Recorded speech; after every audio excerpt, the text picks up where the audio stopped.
আমরা যেই গণতন্ত্র চর্চা করি এটার সাথে ইসলামের কোরআনের কোনো সম্পর্ক নেই। এটা হলো প্রথম কথা। এখন এক্ষেত্রে আমাদের দেশের মানুষ তিন ভাগে বিভক্ত। একটা দল হলো তারা এই মতের উপরে ইস্তেকামাত, যে আমি কোনোদিনও এই চর্চার সাথে যুক্ত হব না।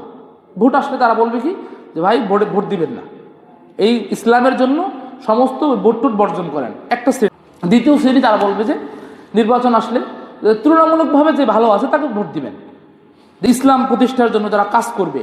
কিন্তু তারা প্রথম শ্রেণী এই পুরো কাজটাকে বর্জন করবে, দ্বিতীয় শ্রেণী এর মধ্যে থেকে ভালোর চেষ্টা করবে। আর একটা শ্রেণী আছে গতানুগতিক, ওই বাপদাদার জমানা থেকে যে সিস্টেম চলতে আছে সেখানে সে ইসলামের কোনো চিন্তা করবে না।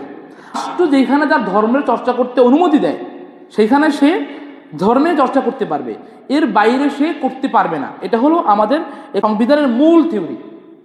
এটা হলো সমস্যা। ইসলামের বক্তব্য এটা না। ইসলামের বক্তব্য হলো তোমার প্রত্যেকটা জায়গায় ধর্মের অনুশাসন লাগবে, এটা বিশ্বাস করতে হবে, যেটা আমরা শরিয়া বলি। যেমন প্রত্যেকটা বিষয় নিয়ে ভাবতে হবে যে আল্লাহর বক্তব্য কি আছে। এখন আমি যে কোনো আমার সুবিধা মতো আমি একটা পক্ষে আমি বলে দিচ্ছি, এই জায়গাটা হলো সমস্যা, ঝুঁকিপূর্ণ। যে আমার মন মতো আমি এক আলেমের পক্ষে আমি এটা বলে দিচ্ছি, কিন্তু আমি জানি না যে সে কেন এটা বলছে, সে কেন এটা বলছে। একজনে বলছে ভোট দেওয়াই যাবে না, এই শ্রেণী মানুষ বাংলাদেশে আছে। আর এক শ্রেণী আছে না, আমরা রাজনীতি করি, ইসলামের জন্য রাজনীতি করি, ইসলাম প্রতিষ্ঠার জন্য কাজ করি যতটুকু পারি আমাদের সাধ্য মতো। কিন্তু এই কাজটা অনেক ক্ষেত্রে যদি আমরা করতে চাই, যদি আমরা ওজোর হিসাবে করতে পারি, আমাদের আর কোনো অপশন নাই হাতে, এই হিসাবে। আর একটা শ্রেণী যে গতানুগতিক যে চলতেছে, গতানুগতিক এই পরিমাণটা অনেক বেশি। আমাদের রাষ্ট্রের যে মূল কাঠামোটা এই নীতির উপরে আছে যে ধর্ম একটা নির্দিষ্ট জায়গায়, এর বাইরে ধর্ম না। কিন্তু এই সিস্টেমটা, এই থিওরিটা কোরআনের না, এই থিওরিটা ইসলামের না। ইসলাম বলছে প্রত্যেকটা জায়গায় শরিয়ার হুকুম লাগবে। এখন আমি যতটুকু মানতে পারি সেটা তো আমি মানবো, যে প্রত্যেকটা মানুষ তার জায়গা থেকে সে যতটুকু পারবে মানবে, এটা সমস্যা না। কিন্তু স্বীকার করতে হবে যে প্রত্যেকটা জায়গায় আল্লাহর বিধান আছে, এটা স্বীকার করা। আর আমাদের দেশের অবস্থা হলো যে আমিও যেমন মানতে পারি না, যে রাজনীতি করে সেও মানতে পারে না।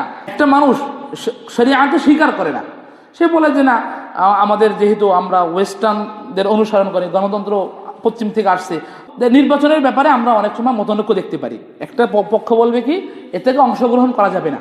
এর দ্বারা অনেক সময় দেখা যায় যুক্তি দিলে যে আসলে শয়তানেরই ফায়দা হয়। যারা ইসলাম চায় তারা যখন বলবে যে এটাকে আমরা বর্জন করলাম, তাহলে তার কম সংখ্যক মানুষ তো অংশগ্রহণ করবে, তাহলে বেশি সংখ্যক শয়তানের দলে থাকবে। কোরআনে আল্লাহ বলছেন যে আল্লাযীনা আমানু ইউকাতিলুনা ফী সাবিলিল্লাহ, যারা চেষ্টা করবে জিহাদ করবে আল্লাহর জন্য। ওয়াল্লাযীনা কাফারু ইউকাতিলুনা ফী সাবিলিশ তাগুত ফাকাতিলু আউলিয়া আশ-শাইতান, যে আরেকটা শ্রেণী তারা চেষ্টা করবে তাদের মুজাহাদা শয়তানি প্রতিষ্ঠার জন্য। তো পৃথিবীতে সে নামাজি হইতে পারে, মুসলমান হইতে পারে, কিন্তু তার চেষ্টা শয়তানি প্রতিষ্ঠার জন্য সমাজে। তো এটা শ্রেণী কিন্তু আছে। এখন যদি একটা শ্রেণী যারা কোরআন হাদিস পড়ে, নামাজ পড়ে, তারা যখন এখানে অংশগ্রহণ করে না, তাদের কিন্তু পক্ষে যুক্তি আছে। কিন্তু আবার যারা অংশগ্রহণ করে তারা আবার এদেরকে শয়তান বলে, যে না এরা বোর্ডে বর্জন করছে, তার মানে এরা ওদের কাছে টাকা খাইছে, শয়তান থেকে টাকা খাইছে। আসলে এটা সবসময় সত্য না হইতে পারে। কিন্তু আমরা তখন বলি যারা অংশগ্রহণ করে নির্বাচনে ইসলামের পক্ষ নিয়ে, আর যারা করে না তাদেরকে বলে এরা মনে হয় ওই যে শয়তান থেকে টাকা খাইছে। আবার এরা তখন ওদের বিরুদ্ধে বলে যে না তুমি ইসলাম প্রতিষ্ঠার জন্য গণতন্ত্রে গেছো, তাহলে এই গণতন্ত্রে ইসলাম প্রতিষ্ঠা হবে না। যেটা ইসলামী কাঠামোর মধ্যে না, তো এটা কোন কাঠামো? শয়তানের কাঠামো। আপনি হয় শয়তানের পক্ষে নয় আল্লাহর পক্ষে, তখন থেকে ইসলামের পক্ষে, ইসলামের জন্য সে রাজনীতি করে, ইসলামের জন্য নির্বাচন করে। আর একটা পক্ষ করবে কি তা ইসলামের জন্য করবে না, কিন্তু আল্লাহর আইন, আল্লাহর শরিয়া, এই বিষয়গুলোকে আল্লাহ এমনভাবে বলছেন আর ব্যাপারে কোনো করে উপহাস করে। যেমন অনেকে বলে ফতুয়াবাজি করে, এই শব্দটা যদি কেউ ঠাট্টামূলক বলে তার ইমান থাকে না। আল্লাহ বলছেন ইসলামের কোনো বিধানকে যদি কেউ অপছন্দ করে, অপছন্দ, যেমন আমি দাড়ি রাখছি কিন্তু আমার দাড়ি পছন্দ হয় না, দাড়ি রাখছি পছন্দ হয় না, কি এটা ঝামেলা ডিস্টার্ব দেয়, এইরকম যদি আমার মনোভাব আসে আমার ইমান নাই। আমি নামাজ পড়তে পারি, হজ করতে পারি, জাকাত দিতে পারি, সব করতে পারি, কিন্তু আমার দাড়িতে অ্যালার্জি, কিন্তু আমি দাড়ি রাখি না, কিন্তু দাড়ি আমি রাখতে চাই, পরে রাখবো অন্য কারণ, এটা নিয়ে আমার কোনো আপত্তি নেই। আপত্তি থাকলে ইমান নেই, আপত্তি না থাকলে, দাড়ি না রাখলে ইমান আছে, সে কবিরা গুনাহ করছে। এরকম হিজাব নিয়ে অ্যালার্জি আছে, এর বিরুদ্ধে বলে, অপছন্দ করে, তার মানে হিজাব করার পরেও সে কাফের। আর একজন হিজাব করে না, তাহলে সে কবিরা গুনাহ করছে, ইমান আছে। তো এরকম ইসলামের কোনো বিধানকে যদি স্বীকার না করে তাহলে ঈমান থাকে না, বিধানকে স্বীকার না করলে। এখন আপনিও যেমন অনেক বিধান মানতে পারেন না, আমিও এরকম অনেক বিধান মানতে পারি না। এটা প্রত্যেক মানুষের আছে যে ইসলামের কমপ্লিটভাবে মানতে কেউই পারে না, সবাই যারা যারা চেষ্টা করে, কিন্তু স্বীকার না করলে ঈমান থাকে না।